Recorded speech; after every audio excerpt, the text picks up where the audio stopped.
নমস্কার বন্ধুরা, শুভ দুপুর। তোমরা সবাই কেমন আছো? এটা হচ্ছে আমার দুপুরের খাবার। আজকে আমার দুপুরের মেনুতে কী কী আছে তোমাদেরকে দেখাচ্ছি। দুপুরের মেনুতে আছে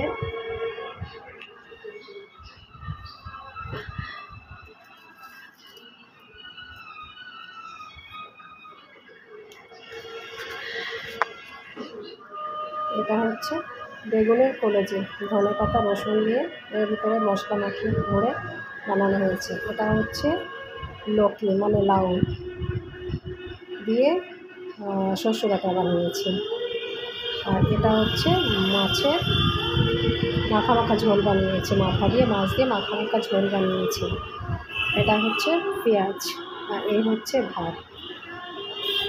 তো আজকে আমার দুপুরের মেনুতে এটাই আছে খাবার। তোমাদের কার কার পছন্দ আছে এই খাবার আমাকে কমেন্ট করে জানিও।